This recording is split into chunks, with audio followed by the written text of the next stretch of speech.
Welcome to a world with limitless possibilities. A world where pain and suffering are matched only by the sounds of those who endure it.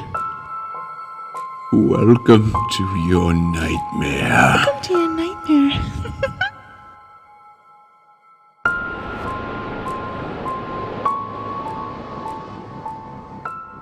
Hello, everyone, and welcome back to Nightmare.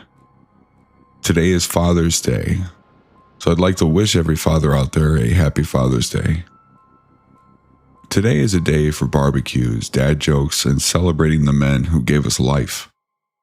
We talk a lot about what a good father provides: security, guidance, a legacy. But legacy is a heavy thing.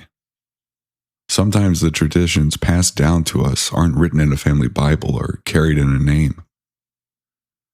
Sometimes they're buried deep in the dirt, waiting for the roots to catch. Turn the lights down, lock the door, and look closely at the soil in your backyard. Tonight's story is called The Reaping Bed.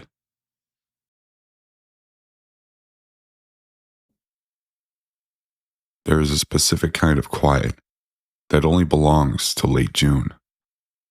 It's not peaceful, it's heavy.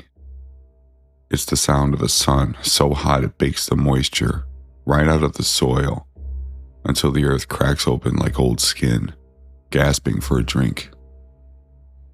My father loved that heat.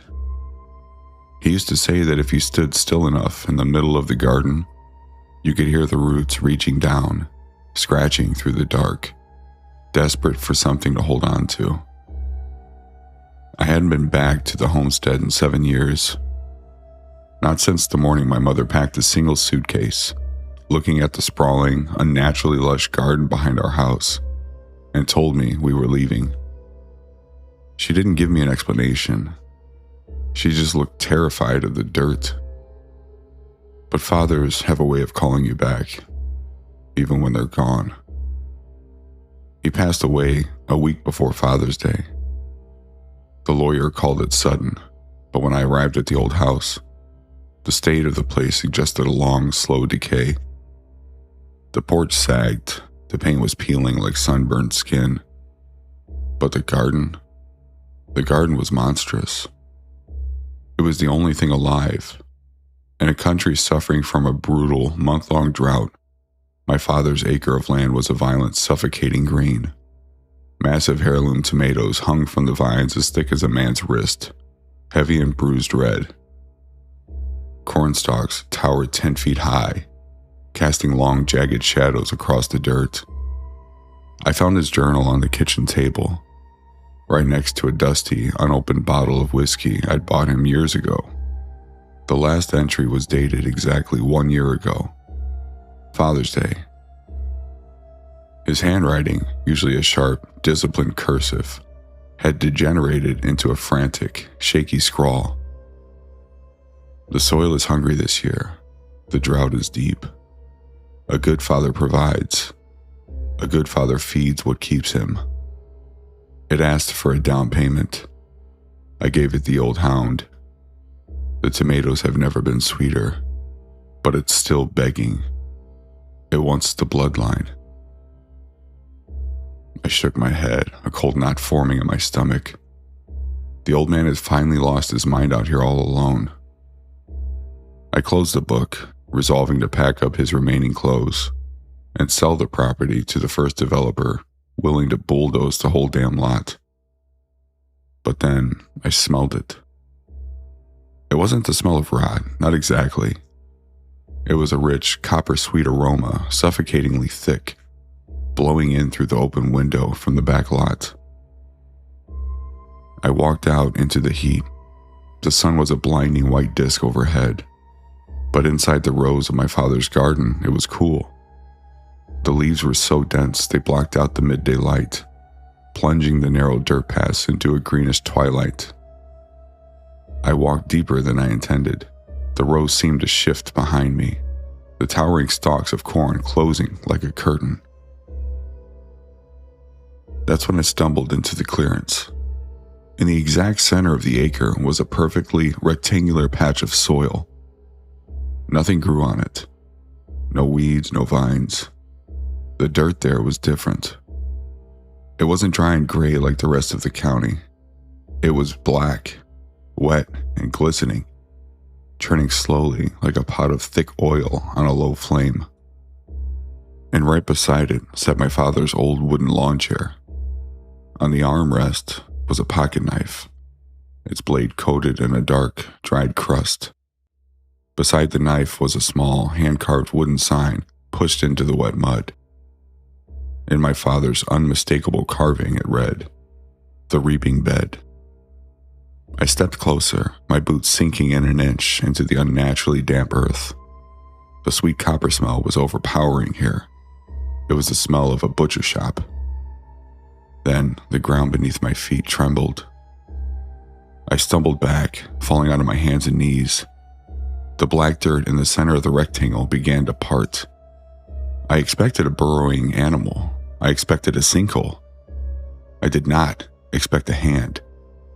It broke through the surface of the mud. The fingers were long, pale, and caked in filth, but the fingernails were neatly clipped. As the arm pushed upward, the wet earth slid away to reveal a shoulder, then a chest, and then a face. It was my father. But he wasn't a corpse. His skin was smooth, devoid of the age spots and wrinkles he'd carried for decades. His eyes snapped open. They were entirely black. No whites, no irises, just two pools of wet subterranean dark. I couldn't move. Terror pinned me to the dirt as he dragged the rest of his body out of the earth. He stood before me, naked, covered in the rich black soil, breathing in deep, rattling gasps. "Son," he whispered. His voice sounded like grinding stones, heavy with the weight of the deep earth. "Dad?" I choked out, tears stinging my eyes. How are you alive? We buried you in the town cemetery on Tuesday." The thing that wore my father's face smiled. It was too wide. "A good father provides. The dirt took my old broken shell.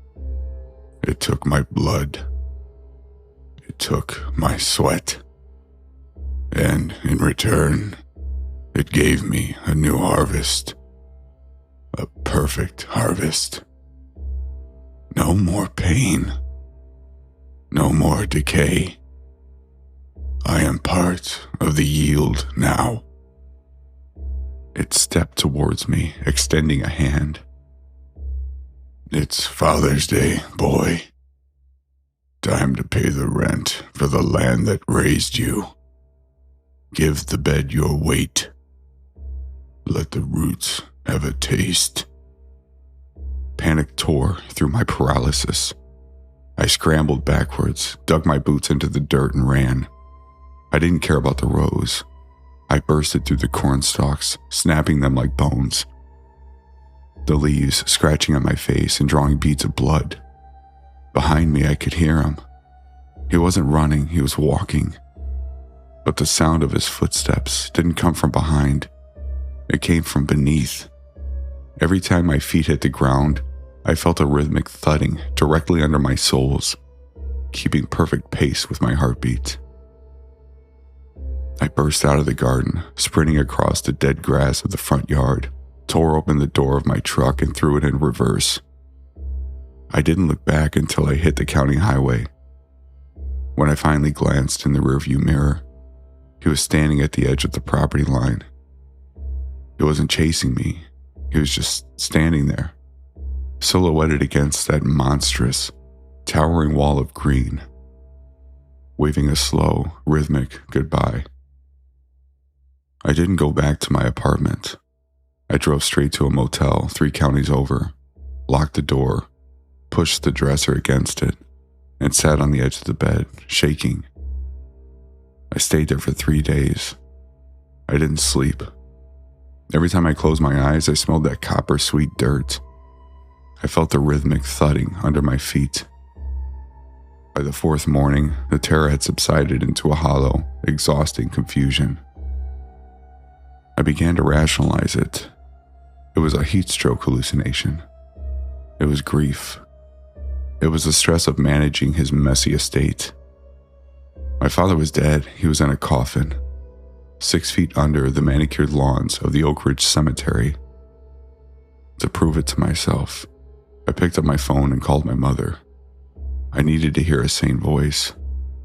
I needed to hear her tell me that the old man was just crazy and that the garden was just a garden. The phone rang 3 times before she answered. Hello?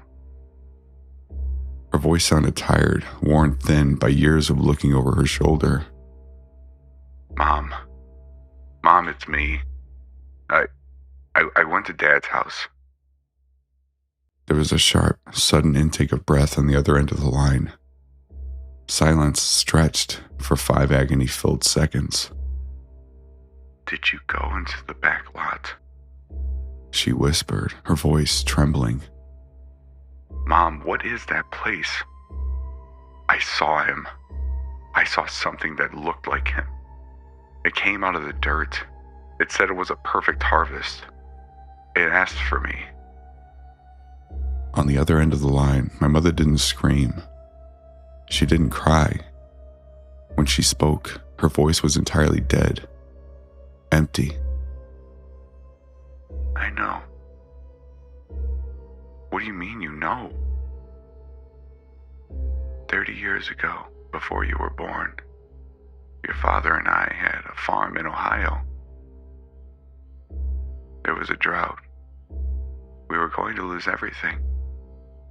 Your father went out into the fields one night, desperate. He made a deal with the soil. He gave it his blood. He gave it a down payment. She paused, a ragged sob escaping her throat. The next morning, the harvest was beautiful. But the soil wanted the bloodline. It wanted a son to keep feeding it. Your father couldn't give it up. So he took a shovel out to the center of the field. He buried himself alive to pay the debt. Mom, what are you talking about? If he died 30 years ago in Ohio, then who raised me? Who died last week? A good father provides. The dirt always returns what it takes, son. But it modifies the seed. It makes them stronger. It makes them last longer. I ran away because I couldn't bear to look at you anymore. I couldn't bear to look at how fast you grew and how you never, ever bled. The phone slipped from my fingers, clattering onto the cheap motel carpet. I didn't look at the phone. My eyes were locked onto my own hands. My right index finger had a dull ache. I must have scratched it on a cornstalk when I was running away. I looked closer. The skin along the knuckle was splitting open, but there was no blood. Through the tear in my flesh, there was no red. There were no veins. There was only a thick, tightly packed cluster of pale, writhing roots, pushing their way outward through my skin, desperate for a drink. And from deep beneath the concrete floor of the motel room, I felt the earth begin to thud, counting down the seconds, waiting for its harvest to come home.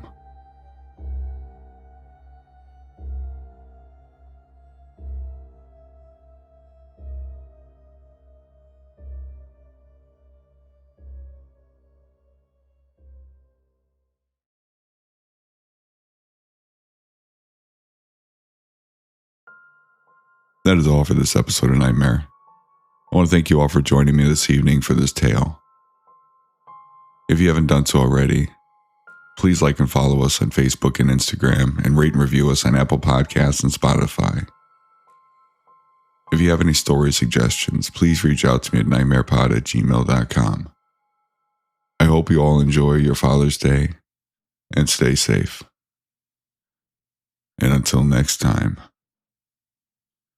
sleep well.